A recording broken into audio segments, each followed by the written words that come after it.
महायुतीत जागा वाटपावरून वाद कायम आहे आणि 13 महापालिकांमध्ये महायुतीतील मित्र पक्ष असणाऱ्या भाजप आणि शिंदे सेनेत चांगलीच रस्तिकेच पाहायला मिळते।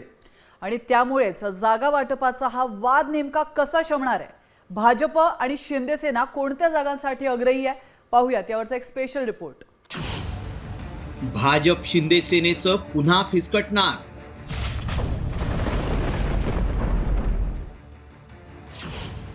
तेरा महापालिकांवरून महायुतीत रस्सीखेच।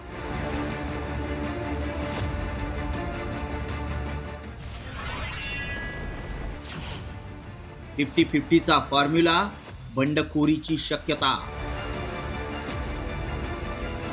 फक्त 55 जागाची मागणी का करेल भाजप? शेवटी भाजप एक महत्त्वाचा पक्ष आहे। महापालिका निवडणुकीतील जागा वाटपाबाबत एकनाथ शिंदेंच्या देवगिरी बंगल्यावर एक बैठक पार पडली। या बैठकीला भाजप प्रदेशाध्यक्ष रवींद्र चव्हाणही उपस्थित होते। या बैठकीत महापालिका निवडणुकीत महायुती एकत्र निवडणूक लढवणार असल्याचं ठरलं असलं तरी 13 महापालिकांमध्ये महायुतीतील मित्रपक्षांपुढे मोठा पेच निर्माण झालाय। तो कसा, पाहूयात। भाजप शिंदे सेना युती झाल्यास बंडखोरी अटळ आहे।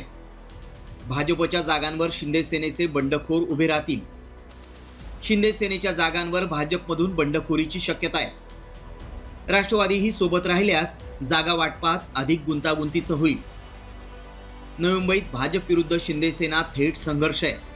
छत्रपती संभाजीनगर, नाशिक, जळगावमध्ये युती कायम ठेवण्याचं आव्हान आहे।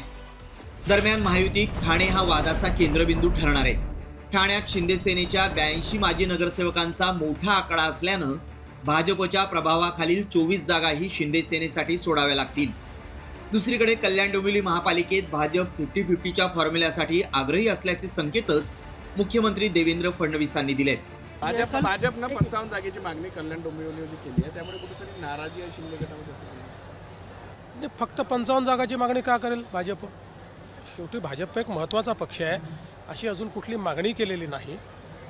कल्याण डोंबिवलीमध्ये मागच्या वेळेसही आमचे 42 जागा आल्या होत्या, त्याच्यामुळे आम्ही एक प्रमुख पक्ष आहोत। तिथे 2च प्रमुख पक्ष आहेत, एक शिवसेना आणि दुसरा भाजप। बाकी तिसऱ्या पक्षाची तिथे कोणाचा फारसा काही वजूद नाही आहे। आम्ही आपापसात बसून जागा वाटप करू। महापालिका निवडणुकीत अनेक ठिकाणी संघर्षाचं चित्र निर्माण झाल्यानं जागा वाटपाचा फॉर्म्युला निश्चित करणं कठीण झालंय। त्यात महापौर कोणाचा, इतर पदांबाबत काय, या संदर्भात तिढा कायम असल्याचंही चित्र आहे। तसंच जे नगरसेवक आजही ठाकरे सेनेकडे आहेत त्या जागा शिंदे सेनेला देण्यास भाजपचा विरोध आहे। त्यात जिथं ज्याचा आमदार ती जागा त्याची, असा फॉर्म्युलाही वापरण्यास महापालिकेत अडचण आहे। त्यामुळे महायुतीतील मित्रपक्षांनी एकत्र निवडणुकीला सामोरं जाण्याचं ठरवल्यास जागा वाटपानंतर दोन्ही पक्षांमध्ये बंडखोरी होण्याची शक्यताही अधिक आहे। आता जागा वाटपाचा तिढा महायुती कसा सोडवणार हे पाहणं महत्त्वाचं ठरणार आहे। गणेश कवडेचा ब्युरो रिपोर्ट, साम टीव्ही न्यूज।